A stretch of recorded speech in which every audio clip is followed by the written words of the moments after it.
podcast together. What was Yeah, it's M456 is our podcast for men. Mm-hmm. We have a ministry called Journeymen, just discipleship of the next generation and seeing them step up. And then my wife Lisa and I have the Black Tribe, which young people named when we lost our son in 2013. So everything can be found on GaryandLisaBlack.com. Yeah. All of our old podcast videos. We have a Patreon site, patreon.com/GaryandLisaBlack. For $1 a month, you can get exclusive content from us and early release, that kind of thing. So awesome. That's us. Thanks for the grace, too. Yeah. No, love it. We're just getting to know each other, Chris. I love this, man. Come on. Yeah, and thank you so much again. When we met initially just through a Zoom call, and just got to share, it was really impactful, I have to say. Like, I came off of that just feeling encouraged and knowing that today is going to be powerful. That's awesome. And I went into this purposefully not knowing all the details of your story because I wanted to hear it directly from you here. I know just enough to be dangerous, as they like to say. Right, yeah, that's good. And it can get a little dangerous, so that's fun. Yeah. But we've both been through some pain in our lives. We share that. And but we don't have to sit there, right? God can use that pain for purpose. Yeah.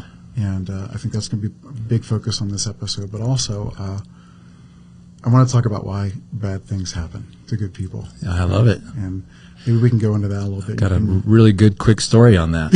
Yeah. So, probably lots of stories for us today. Right. Yeah, that's great. Yeah, I was in my first trip to the 1040 window. So remember back in the 80s and 90s, the 1040 window was a big thing. Mm-hmm. It's not so much now. I mean, although there's still tons of unreached people groups.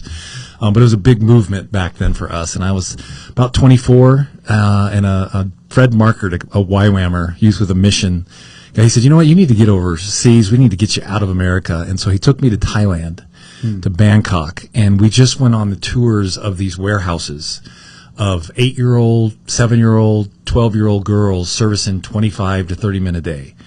And I'd never seen anything like that.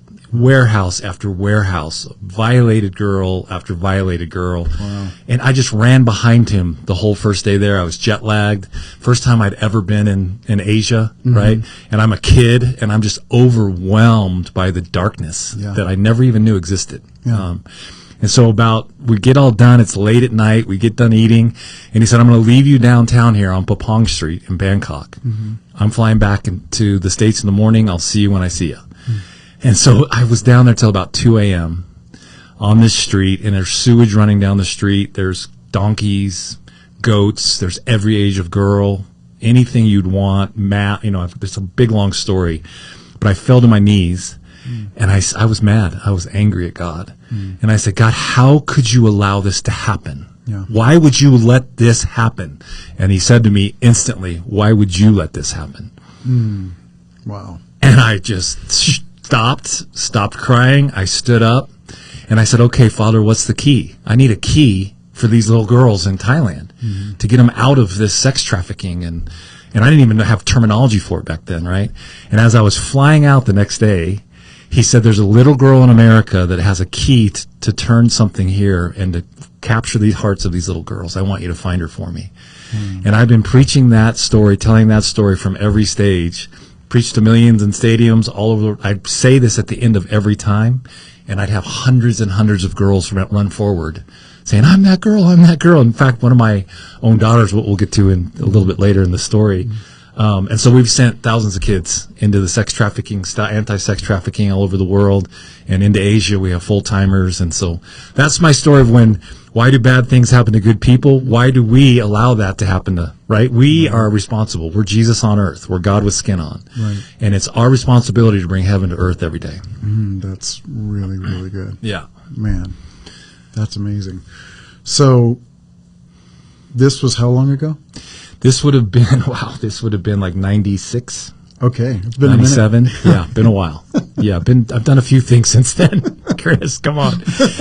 Hey, real quick, I want to do a shout out. We're in the 719 Lending Studios, downtown Colorado Springs, doing this podcast, and they are amazing. They're gracious. They're giving this place for free, and so just a quick shout out to them. Yes, thank you so much, guys. It was a beautiful space, and just a pleasure to be here with Gary sharing the story. Yeah. That's awesome. So take me from there. You started to make an impact helping with sex trafficking and actually sending girls out down there to preach to the other girls and get Yeah. them out of it. Is Yeah. that my understanding? Yeah, not just preach, but actually get in the dirt and do life with them and start to rescue them. We started homes that they could come in and learn crafts and how to actually work outside of the industry. And we had a lot of backlash, and there's been a lot of stories, a lot of near-death things that have gone on. But I started a ministry called Rock the Nations in the '90s, and that's who I went with a guy named Rustin Carlson and a guy named Lou Engle. It turned into The Call and The Sin. I was the chairman of the board of The Call. And did a lot of trips. We started out in Kansas City. The ties there. Yeah, it's amazing. And then we moved it back out here to Colorado Springs. And it just kind of exploded. God breathed on it. We were doing stadiums, calling the youth of America to pray and fast for the little girls in Thailand and all over the world. Right. And it culminated on Washington D.C. Mall with close to 1 million kids praying and fasting for a day. But my first wife during that time was mentally ill. She had borderline personality disorders and all kinds of things. Was very violent, would break our whole house apart. I got her pregnant out of wedlock when we were in our early 20s, and I wasn't going to leave my son that I was going to have. And so I married her, and I thought I had a Jesus complex in those days, Chris, so I thought I can fix her. I can fix anything. The hero, yeah, right? I'm the hero, yeah. Didn't work. 3 babies later. In 1999, we had an event going on in Colorado Springs at New Life Church called Prayer Storm. We had about 10,000 kids here from 70 nations, and we were praying and fasting, and all of a sudden the police came in, arrested me right in front of Lauren Cunningham, the founder of YWAM, had all these guys in from all over the world, and said that that was a restraining order and that I'd been beating my wife and my children, and she ran off with one of the pastors of our church. And so I would literally crawl underneath the stage in a ball because I couldn't find my kids and my wife. And I got through this event, but within 3 months, I was completely bankrupt. The pastor of the church at the time that had a huge falling out, he just looked at me and said, "Well, no, you're innocent, Black, but you're making us look bad, so we're going to blackball you." So my 45 staff were gone, and everything was gone in 3 months. So I was driving my truck towards a wall, 1999, Christmas Eve. I wanted to die. I couldn't find my kids. Everything was gone. I thought I was the man. I was becoming, speaking 145 times a year, the publicist and all this stuff, and driving my truck towards the wall. And my dad called me on my Motorola cell phone. Big phone. I remember those. Yep. Made out of football helmet. Yeah. He called me. He said, "What are you doing, son?" I said, "I'm driving my truck towards the wall, Dad." He said, "I know. God just told me." He said, "I want you to pull in and see a movie, and I'm going to carry you in prayer and fasting. I don't want you to pray. I don't want you to fast. I want you to go see a movie." I said, "Okay, Pops," and I did. I went in and saw Any Given Sunday, which is a stupid football movie, but every time I watch it to this day, I cry, right? It kept me alive. I ended up, and I'll make this as quick as possible, I was driving downtown Colorado Springs, and I saw my boys, and their mom were looking in a window, and my oldest saw me, and they were just 9 or 8, 6, and 3 at the time. He grabbed the other 2 and jumped in my truck, and I kidnapped them. I disappeared. And I was gone for about 3 weeks, and I was getting ready to go out of the country because I'd been out of the country enough at that time to kind of know where to go. Right. And one of my friends from the police department called. He said, "Black, don't do this. This is not a good idea." And I said, "Get me in front of a judge and get a GAL for the kids, their own personal attorney, and I'll come back." And so he did, and it took 3 years. But I was the first man in Colorado Springs to get full custody of his kids. It was brutal. We lost everything. Filed bankruptcy, homes, everything. But I wasn't going to leave my kids in that situation. And so in the middle of all that, I met my current bride of 24 years, Lisa Marie. She literally kept me alive, Chris. She reminded me who I was. I wanted to die over and over and over. And she'd just remind me that I'm the foundation. Men are foundational, and that I'm rescuing people who can't rescue themselves, and that we're not going to stop. And so we got them, and we got married. She was widowed and had 2 daughters that I adopted. So there were 5 of us when we got married, 5 kids when we got married. We had Noah together. And then out of that, I was we were working with a bunch of orphanages in Russia. We had 200 orphanages in Russia. We were working on, and my dad and I had an energy company there.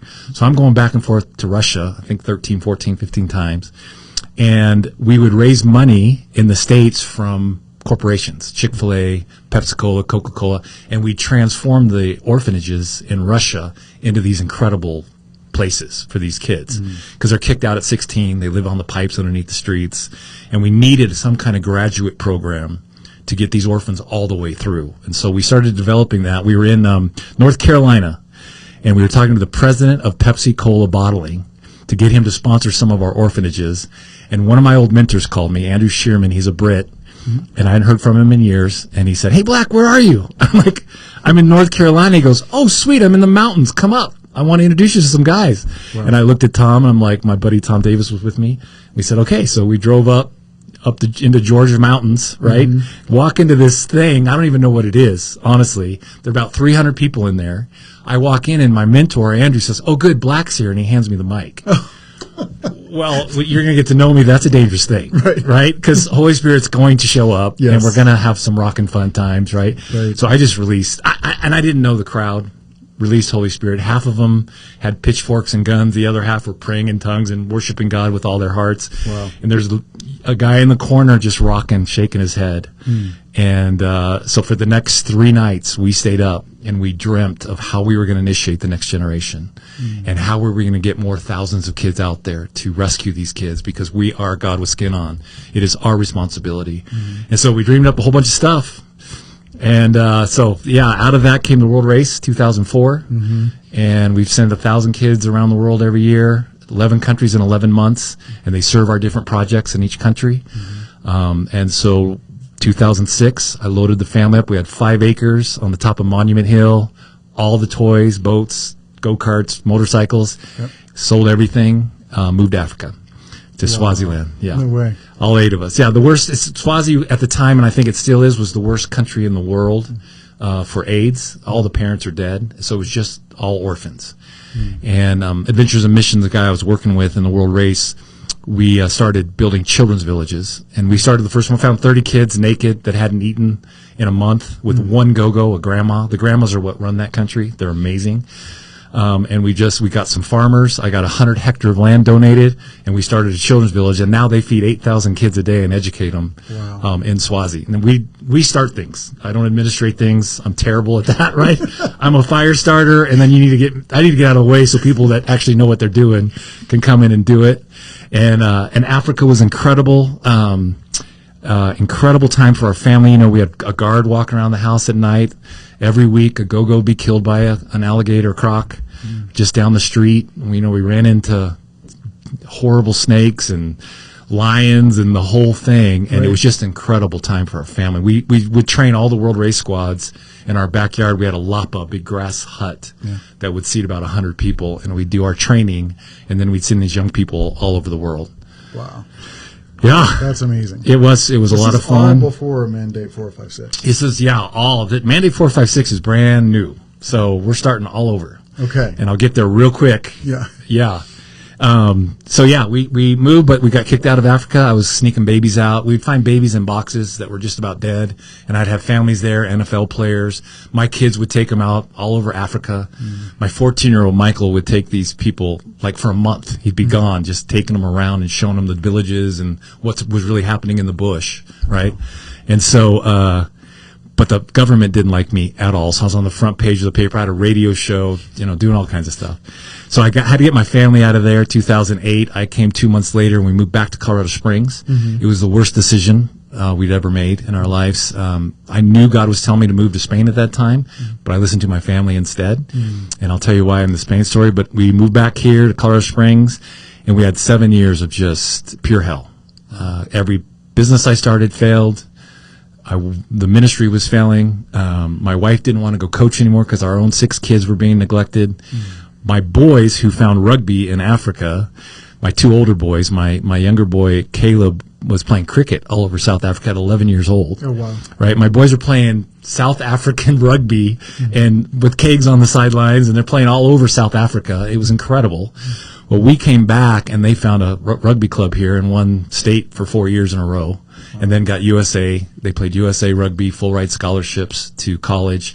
But they were in pain. They were hurting. Because of their mom? Yeah, the mom, she stopped us many times. Like, we were trying to get across the border in Africa, and she'd called the police and said I kidnapped my boys, so they'd arrest me for times until we could prove, but from the courts. That never stopped. Wow. And it was just constant beration from her. What year did you get awarded full custody of the boys? And then So it would have been 2001, 2002 would have been when I got full custody. Yeah. 2002, I guess. And so you had the paperwork, but you were still dealing with that. Still dealing with that. Well, and then when we were moving to Africa, we had to go back to court to get approval to take them international. Sure. And so for a week, I had these attorneys spitting on me and falsely accused. But by that time, Chris, I was kind of so used to it that I was just smiling. Like, and the judge never looked up and signed it off, right? But we came back and we knew she was here. We knew they were going to be back in some of that. Mm-hmm. We did know our middle son, Michael, had started sneaking off and seeing her, she got him involved with the cartel, a lot of drugs. Didn't know. In the Springs? Yeah. The cartels, this city, El Paso County is the worst, one of the worst counties in the country, in America, for teenage suicide because of the cartel. Wow. They camp on our high school campuses. So Cheyenne Mountain has black tar heroin. Air Academy, on the Air Force Academy, is heroin. About 40 kids a year get busted for dealing heroin there. And then my boys were at Pine Creek, and that's Molly. And the cartel just camp about 100 yards off campus and start dealing drugs through the kids. And I had all their systems and how they were doing it after we lost our son. So I knew the patterns really well. And they're still happening, by the way. Mm-hmm. But he got involved deeply with that. Was at school at Lindenwood. He had to go to jail. I left him in jail for a few days, let him pay the price. He got beat up. Got him out, got him off all the drugs, got him back his scholarship reinstated, his full ride for rugby at Lindenwood. And Easter of 2013, he came to us and he told us everything. He'd started this big rave movement and these dances and all this stuff underground. And he said, there's just one thing I'm not able to tell you yet. And he said, but if you send me back to school, I'm not going to make it. And I said, no, son, we've got a couple more months left. You've got to finish your season, your rugby season. You're about done. Let's finish, and then we'll deal with everything this summer. As he was driving off with his brother, and he looked back, I knew it was the last time I was going to see him. It hit my spirit that hard. And it was. So April 17th, we were talking during the day. He was texting me, got a B on an English exam, and very happy. And in between classes, he got a phone call. They don't know who it was from. But he sat on his in his dorm room for 3 hours just rocking, and no one stopped to ask him what was wrong. Had his head between his legs. And then he ended up having to die a brutal, brutal death. Too brutal to explain, but they were going to kill my wife and my youngest son that way if he didn't die that way. So he had to take some scissors and do some wild things, and he went out a 4-story window, and he was dead. I got the call at 12:05 on April 17th, midnight. My wife, it was a snowstorm. My wife started raking the yard. My other kids started screaming. We were all in just desperate shock. And so that, I almost didn't make it through either. If you can imagine, Chris, that was worse than the divorce. That was worse. All of these things have now become gifts, and I'll tell you why. But they certainly weren't during the season and that time. And like even yesterday, I had a kid send me our World Race Squad that Michael was such a big part of. He was 14. He'd go out with them. We wouldn't see him for a month at a time. They sent me a photo of him March 4th in Africa with them yesterday. And it just hits you. You just got to hold it, right? Yeah. I've learned to hold it and sit in it.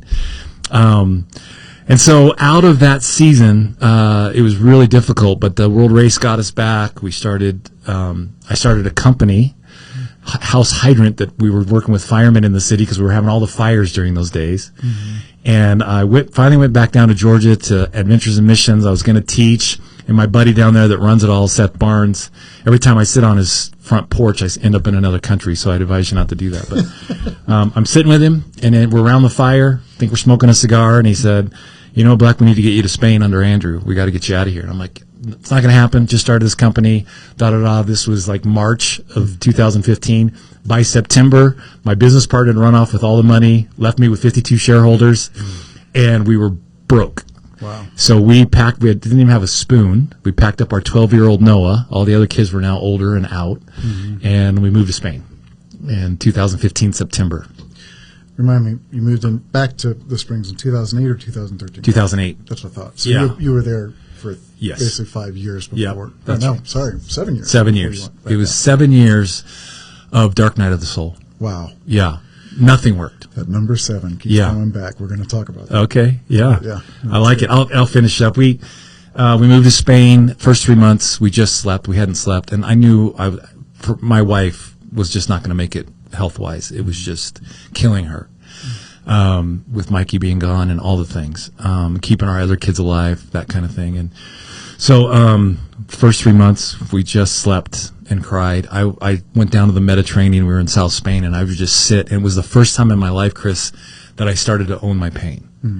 Pain is the greatest teacher. Yeah. It is, and there's no way around that. When in Acts 9, when Jesus is going to get Paul, what does he say? He goes, "Go get Paul. I'm going to show him how much he must suffer for my name's sake." Right. So suffering's part of the deal. Right. Right. And it will teach you your greatest lessons if you will learn from it. The issue is we all anesthetize it. You know, I could drink it away. I could push it down. You know, I could anger it out. Right. But it was the first time in my life sitting in Spain that I started to own it and started to allow it to transform my heart.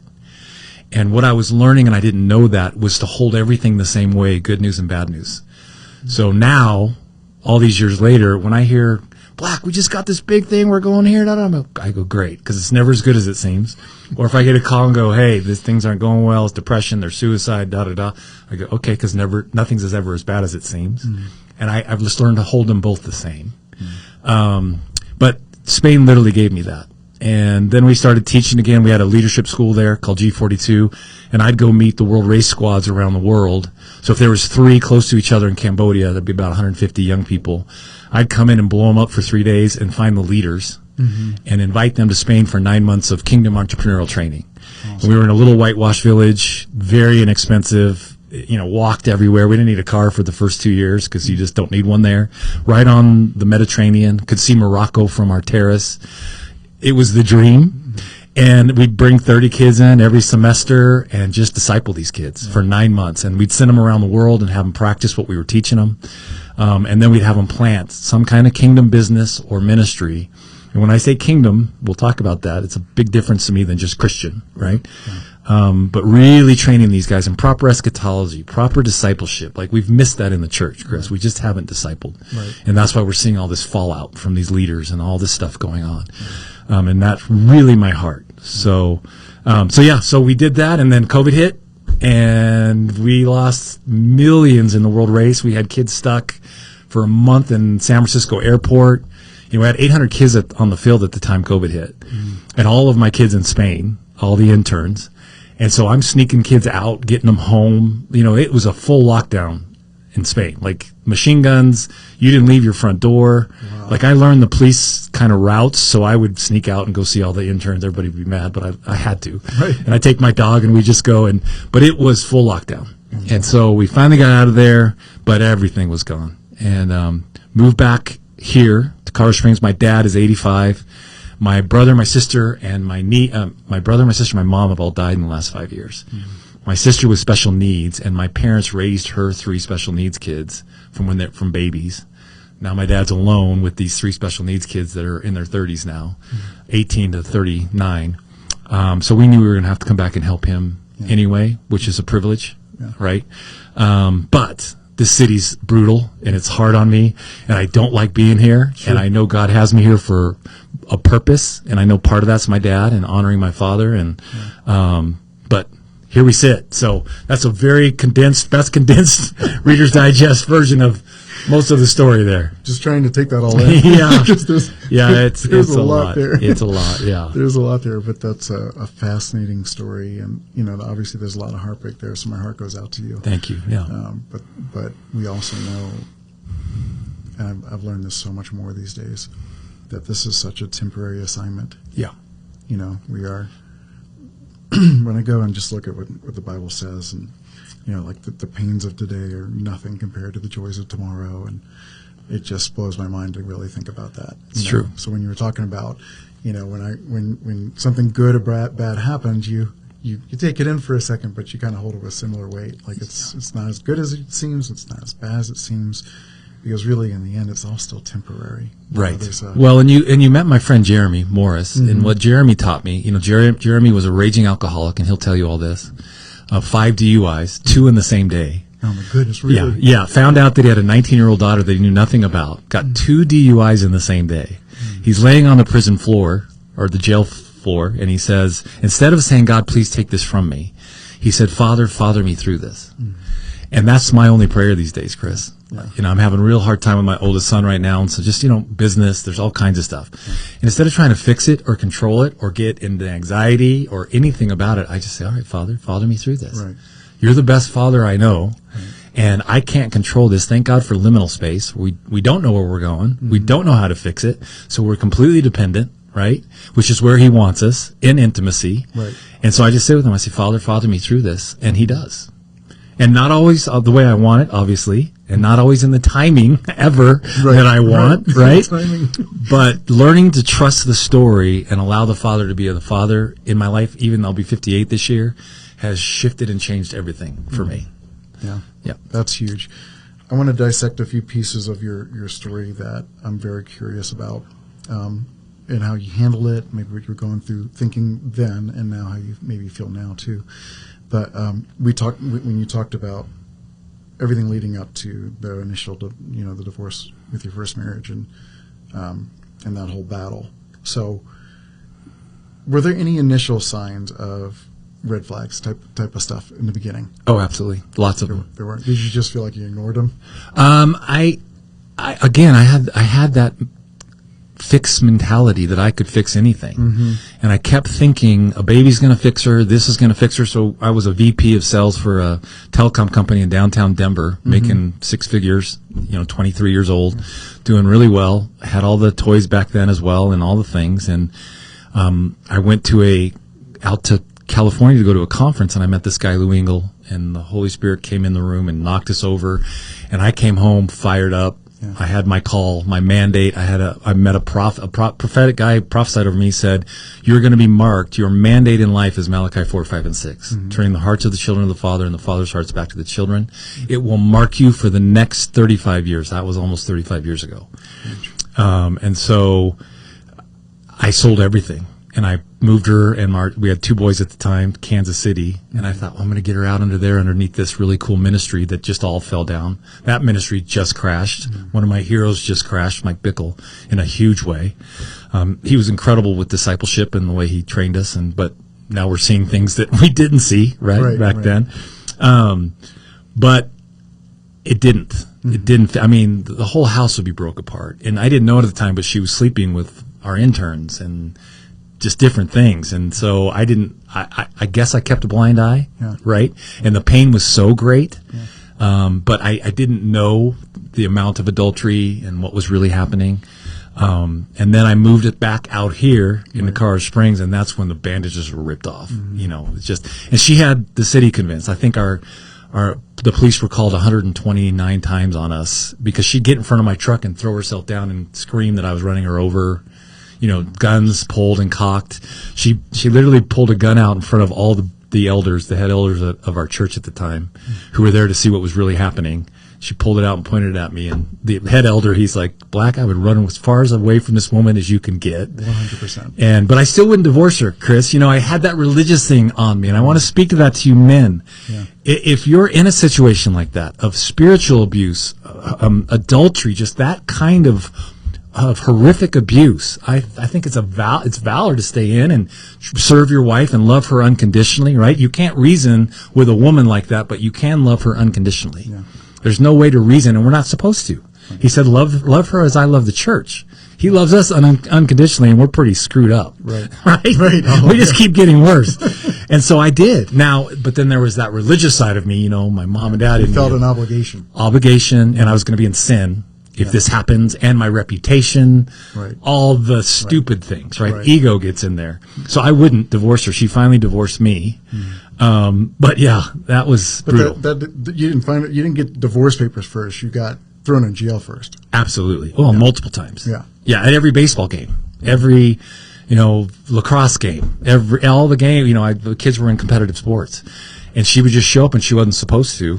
And then the cops would always believe her. She's a beautiful woman, and she'd play real innocent. And then she'd say, he's got a restraining order, and they'd arrest me without even checking consistently, right? Prior to all these allegations from her that were happening. Was there any record of anything? No. Did you do anything before Not that? one thing. No. I mean, I was angry Yeah. as a young man. Yeah. I didn't know where to put my anger, right? I didn't realize that anger is there to actually teach you. Mm-hmm. And I think any addiction is there to teach us. Yeah. And what we're trying to always do is get rid of it instead of say, what's this here to teach me? Right. So that I don't have to deal with it again. Yeah. Right? Right. And so I always teach, especially my young guys addicted to porn, like, what's this porn here to teach you? Mm-hmm. What hole are you feeling?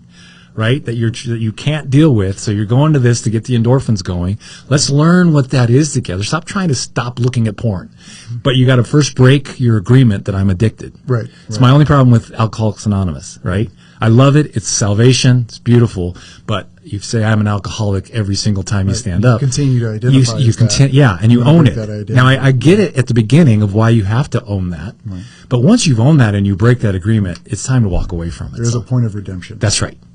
Here, great story, real quick. Yeah. You'll love this. My buddy Danny C. You'll meet him. I'll get you connected to him. 70 now. More of a story than I have, which is unusual, right? I think so. He was cooking July 4th barbecue. Mm-hmm. His son, wife, and 3 grandbabies were headed over, and he's flipping a chicken. He gets a call, and it's the police. All 5 of them are dead. Wow. He's passing out, and he doesn't know how, but Holy Spirit says, I want you to remove it from your soul and let it hit in your spirit. And he passed out. And years later, him and I were talking about this, and then we realized trauma in our life, anything like that, is fragmented when we leave it in our soul. Mm-hmm. But when we can move it from our soul into our spirit, it gets redeemed. Yeah, right? So every single time. What most people do, because we become familiar with it, we keep it in our soul. And so it just always trips depression and suicidal thoughts and anxiety because it's fragmented. Mm-hmm. When I can sit and say, Father, will you follow this out of my soul and just into my spirit where it's redeemed? Mm-hmm. And I had to do that for 17 years just to forgive this person. Right. But I'm faithfully every single morning, God, remove this from here in my soul, put it in my spirit's redeemed, and let real forgiveness come. Yeah. And one morning it lifted. My wife was walking by and she looked back. She goes, what the hell happened to you, Black? And I'm like, I just forgave her. Like, it's gone. And I was weeping. Yeah. And so that, to me, is a really powerful way to live our lives. In the midst of it all, in the early years, when you were navigating that, fighting for your sons, going through the bankruptcies, how did you navigate that? Like, because you're talking about how you went through that forgiveness 17 years later. Were you at the beginning stages, even early on of that? Like, were you trying to figure out how to stay in that state of like, I just need to stay, I need to forgive her for what's going on right now? Yeah. Yeah, that's very difficult, mm-hmm. right? Because you're justified. Mm-hmm. And everyone around you justifies you, or they completely reject you. Like, I'm either loved or hated in this city because of all that. There's no in between, right? And I mean, big time pastors and ministry leaders either totally love me or they totally hate me. And I'm fine. I'm really good with that now. Actually, I kind of like it. But those days, my ego was driving me, and I wanted everybody to like me. I wanted to please everybody I was more afraid of man than I was God. There was no fear of God in my life, mm-hmm. although I preached a good message on the fear of the Lord. It wasn't there, right? And then God has to actually live our messages, and we become them. That's why, for church, I become church. I should be going from church, not go sit on a Sunday morning and get a good soul level message that's like, that's good, right. And soul level worship. I want impartation and transformation, right? Not just a good soul level message, right? Like, we can get a lot of the same things we do on a good worship Sunday morning that we do at a Taylor Swift concert, right? It's that same emotional workup, right? And so and the reason is we haven't discipled, right, Chris? And all we've done is just been me consumers, right? And we've put on a big show, and we've got all these people building their own empires, mm-hmm. and we're supposed to build shalom. We're supposed to build people in peace, not empires. Right. And it took me all these years to realize that, and to work with guys like Jeremy Morris. He's got a ministry called Wild Courage. He just meets in barns around a fire with a bunch of cowboys, and you could never do it on a Sunday morning. I promise you, in a church, but it's powerful. And, we're seeing demons leave. We're seeing all kinds of stuff happen with men who would never put their foot in the door of a church, right? And so I think when you're walking through this and you're allowing the Father to use the pain in your life to transform your heart instead of anesthetizing it, growing bitter and angry, right? Benjamin Franklin said, dead at 40, buried at 70, right? We become dead inside. We're not the successful. I think one of the top suicide rates now in America is 50-year-old white men, because we get there and we've climbed all those ladders and we've had to kick every single one of them over, and none of them fulfilled what the Father's supposed to fulfill in our lives. Yeah, that's so true. I'm thinking here as you say that, because I know talking to Jeremy and his ministry and what you were just talking about, we're here to build people, we're here to build the kingdom, not necessarily four walls and a name on it. That's right. When you were going through that, you shared that you were really pushed away from the church, right? The church just, totally rejected, right? Completely. How did that make you feel? Not just towards the church, but did you have some anger towards God in that? Yeah, that situation? Of course. And and what's fun is God was fine with it. Mm-hmm. God was fine with it. The church wasn't, right? The father and I would get knocked down, drag out, cussing matches, kicking, hitting, breaking, things. And I sat with scissors to my neck one night. We had a music studio that we had started, and I wanted to die the way my son died, and I couldn't. My dad pulled up at midnight, which my dad would never do. My dad's an old bull riding cowboy who didn't know how to be a dad, and knocked me through a few walls, but he's so tender now. Like my kids are like, Grandpa? No, right? Yeah. But he pulled up and he walked in again and just kept me alive, right? Oh. During that time. And so, yeah, angry at the church and very disappointed. And now I'm not, there's no more anger left. It's the bride of Christ. It's what God's chosen to build. I just think the system is really broken because we've all tried to build our empires. And we've made it about a person. Pastors mentioned once in the New Testament in Ephesians, and there's no criteria to be a pastor, but we've made it all about this one gift and this one charismatic man instead of everyone in the body being activated. Right. I don't want to go into any kind of gathering where you're not activated in your gifts. I'm activated. Maybe 10 minutes, I share something. You're prophesying. This person's going, hey, I need some prayer. And we're all activated. Right. When I was leaving Spain, I used to hike the mountains every day. And the father said this to me on the side of the hill. He said, I'm sending you back to America. He said, because there's hundreds of thousands of people sitting in the second and third pews that have never been told who they are. They've never been activated. And the church is dying. And so I just knew there's a mandate, part of that mandate 456, right, of activating people's hearts.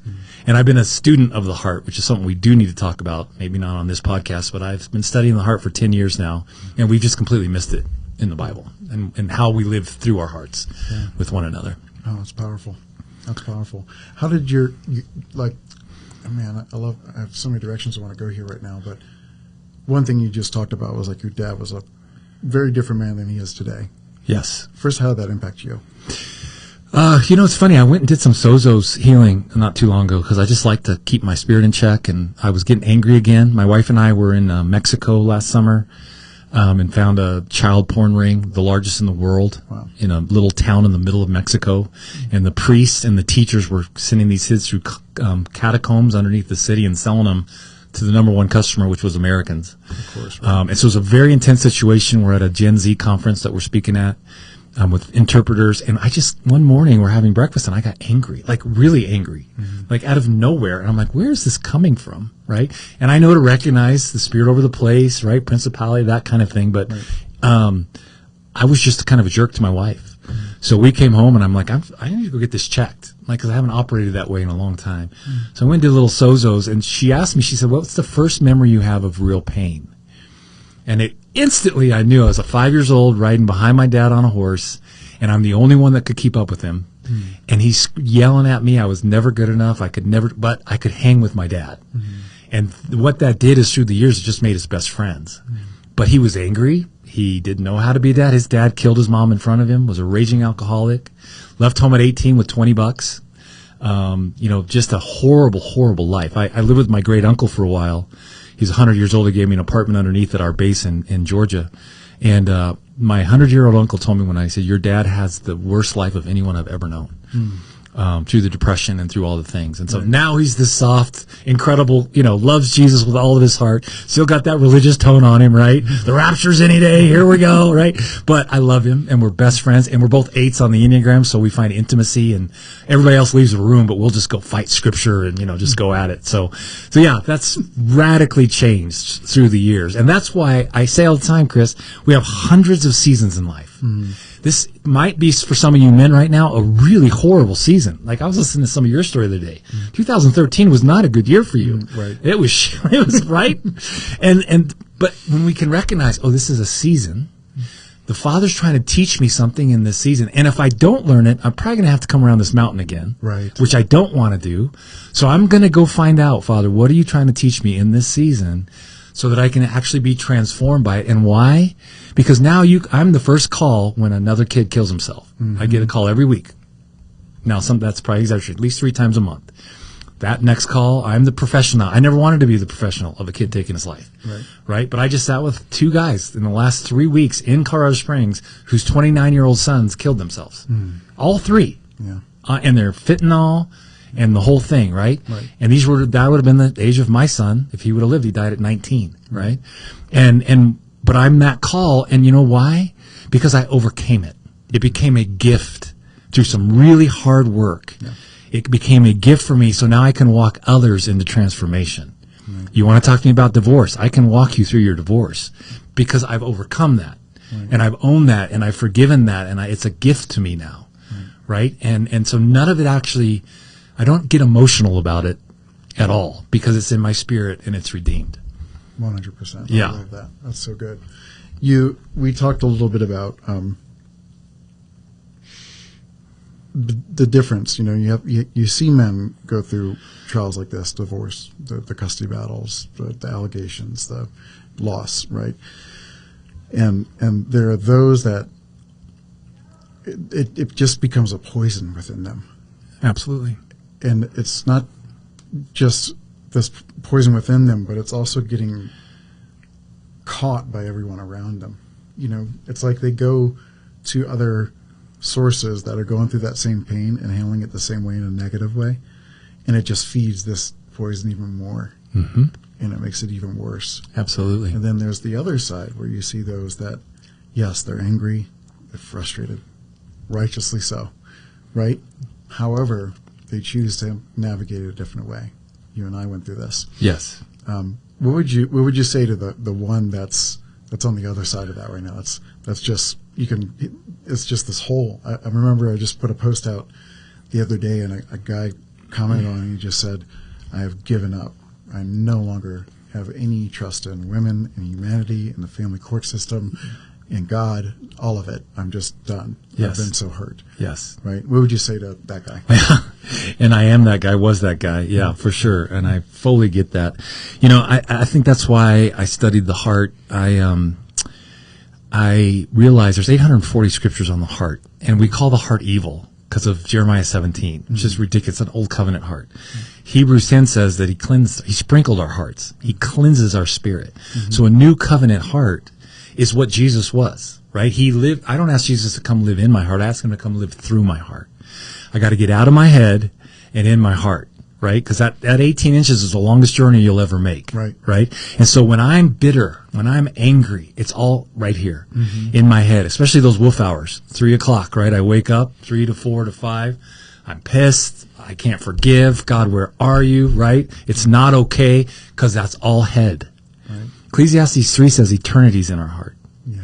Proverbs says wisdom and understanding are in our heart. So when I can stop, slow down, get out of my head, get into my head, where this is the nerve system, it's our personality, right?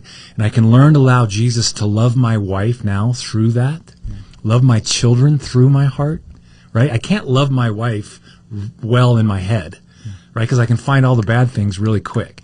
When I stop and allow the Father to love her through my heart, it changes everything, because now all I care about is her heart. Yeah. And the reason I was so attracted to you when we met, and now even sitting with you, is you're a heart guy. You come in, you lead with your heart, right? Because you've had to learn that through suffering. 100%. Right? And so that suffering is there as the greatest teacher, and it will either turn you bitter and angry and kill you, or it's going to give you such authority and life and joy, unexpressible. There's no in between on those things. Right. And if I keep anesthetizing it, okay, down here in Car Springs, just smoke it away, right? Right. Because it's everywhere in Find a way to Denver. cope. Yeah. And that's actually them playing the hero on themselves. Right. Right. It's good. They're Yeah. using that. Yeah. Yeah, exactly. And so it for me, it's like that. This is a season, and you're justified, and you can be angry. You're not messing up God's love for you in any way you can. But this all comes down to, was I born in sin or was I born in goodness? If you're going to believe what the church has misled us in the last 150 years, that we were born in sin, we're horrible people, it's just not scriptural. Right. We were born in goodness. He looked at us and he said, this is good. This is so very good, right? And the fall happened and sin happened. But now what all repentance means, Chris, is getting back to our original goodness. Right. Restoration. Right? It's like I was listening, somebody was arguing the other day that babies go to hell that are aborted. And I said, what does 2 Samuel say? What did David say when his kid was killed? He said, I know he's with the Father. Right. Right? Because our names are already written in the Lamb's Book of Life before we're born. Right. Now we get to work out our salvation, right? Right. And we get to learn that this is a really good Father. He's not some distant ogre out there who wants to slam me on the hands every time I screw up. Right. He's a really good Father that I need to learn how to fear. And when I say fear God, it's awe, the honest, the beauty, the great, what He Greatness, is. yeah. Yeah, right? And I fear Him over man every single time. And so I don't care what people say anymore. I could care less if I get invited to that or don't get invited to that, right? I'd rather not, right? My circle's gotten a lot smaller the older I've got, right? But I've got very valuable, deep friends that know my heart and can ask me anything, but that's only a couple. And I think that's a righteous thing. In that season, I've got to learn to go to the Father. And guys, stop praying, please God, and start getting to thank you. We get from please to thank you. Thank you, Father, that you're going to do this in my heart. I don't know how you're going to do this, but if your scripture's real, and I'm going to renew my mind in the Word of God, right? I don't maybe understand it all, but I'm just going to daily, right? 10 minutes a day. If you do that for 4 days a week, anxiety, depression, everything drops by 90%. Yeah. Just getting in the Word and letting it just renew your mind. And then taking that and letting that go in my heart and start living from my heart with people. Right? It shifts and changes everything in my life because I go from bitter to just humility and grace and love. Right? And that just produces more and more and more of that. Right. And when the devil attacks, like I was reading Matthew this morning, when Jesus goes out into the desert, he uses scripture, he uses the word to actually fight against the devil. Yes. So when you're putting that in your heart, it's there, it's armor, it's ready to roll. Yes. So And the devil misquoted. I think it was Deuteronomy, right? and Jesus was like, okay, no, you're a fool, right? And we all have to do that. We all have to go into the desert with no food and no water. Right. We all have to face our devils, right? That is the process. That is the way for men, period. Right. Women are self-initiated. They have to have a baby once they're pregnant. I mean, they can't stop it, right? Their menstrual cycle every month. They can't stop it. We can control everything in our lives. We want food, it's on our phone. We want sex, it's on our phone. Men can do that, so we have to be initiated somehow. And so that desert experience is your initiation. I don't care how old you are.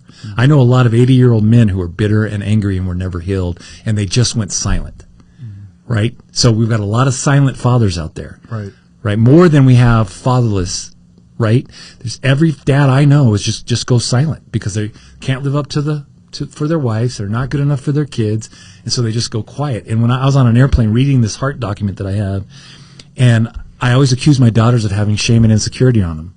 And I'm reading this thing, and this guy who wrote it, he's amazing. He was supposed to take over for John Wimber in the 70s for the Vineyard Movement. John Smelter, he's a psychiatrist, but he said, I realized by going silent in my home, I was putting shame and insecurity on my children. I was the one doing that, not them. Because instead of being angry at them, I would just go silent. I wouldn't talk to them when they walked in the room. Right? Or I wouldn't talk to my wife. I didn't demonstrate what marriage was supposed to look like. Right. Because that's the best gift we can give our children. Right. To have a stonking marriage, right? Just a killer marriage. And so when we can learn how to do that, and we're just consistent, it takes 66 days to create a habit, right? So I just do it. I'm going to do the hard work. I'm going to sit with the Father every morning and say, I'm going to create the garden for him to walk into. When people say to me, I don't ever hear from God anymore, I say, BS, not true. You didn't create the space for him to walk in. Right. So the whole goal for us is to get back to the garden. So I create that garden space every morning, and I say, Father, come father me. Let me come into the throne room. What am I to bring from heaven today to earth to give away? Yeah. Right? And every single day he gives me 3 things. And I get to do that just by these encounters. Right? I don't care if I'm in Disneyland at the line or the waitress. I don't care. When he says give it away, hearts are transformed. Because if we become that, we don't have to go to it, if that makes sense. Right. Oh, 100%. Yeah.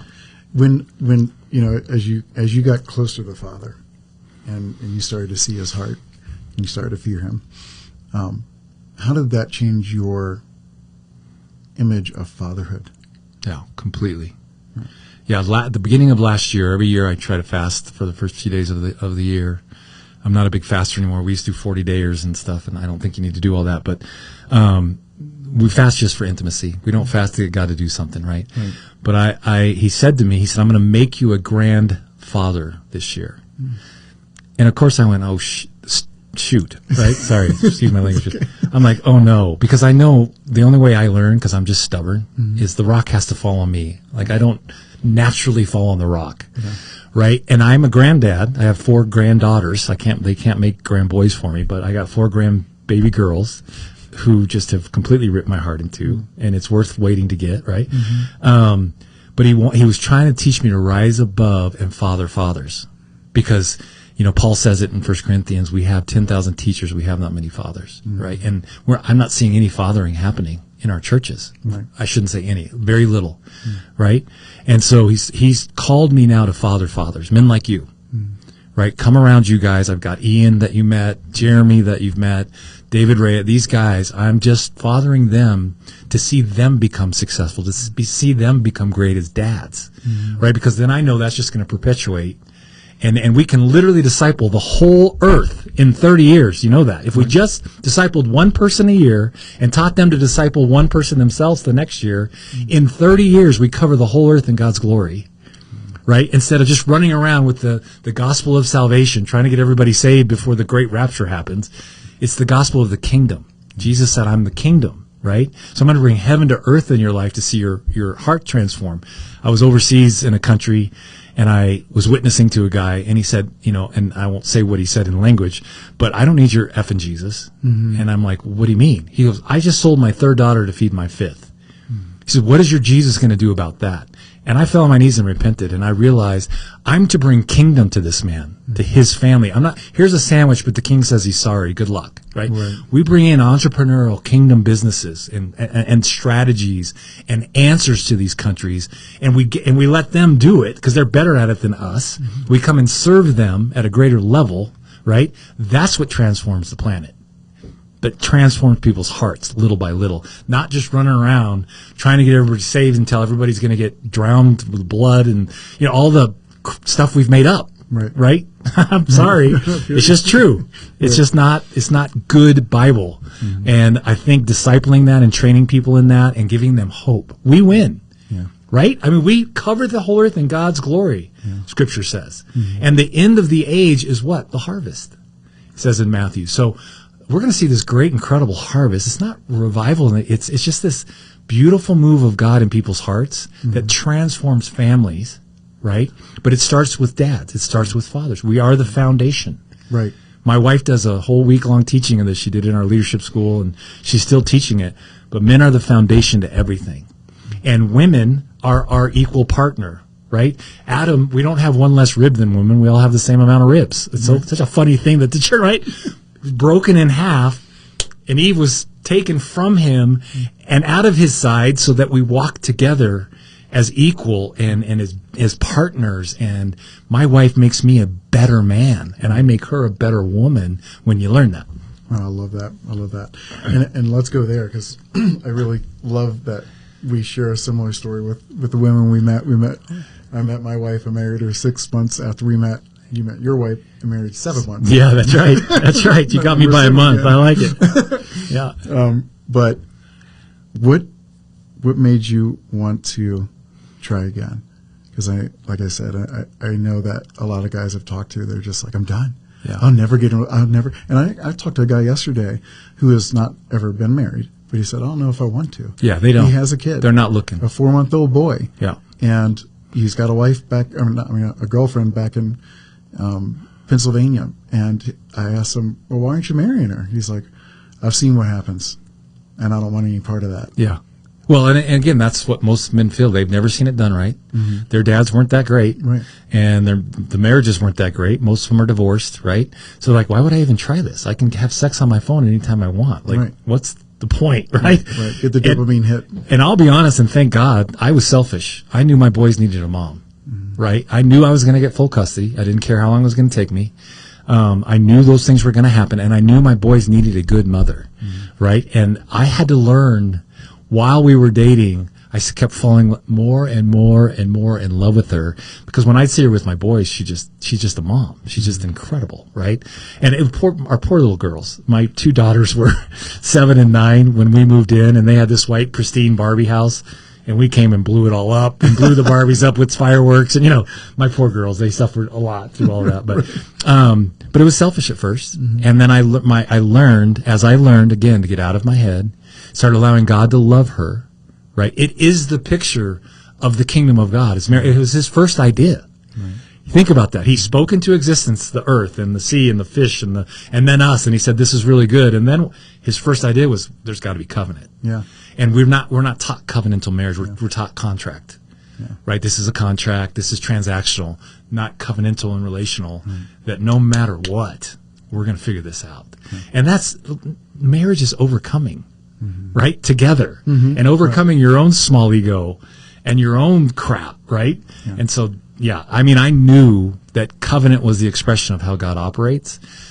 I didn't know it, but I learned it through becoming married again and knowing her that way. Yeah. She seems like an incredible woman, for sure. Oh, I can't wait to get to know her more. Yeah. Just gave her her book. Quick shout out. She wrote All the Sacred Things. All the Sacred Things. It's on Amazon, Lisa Marie Black. It's her memoir and her vision. She was very nice to people in the book, but she tells a lot of our story. I love that. Yeah.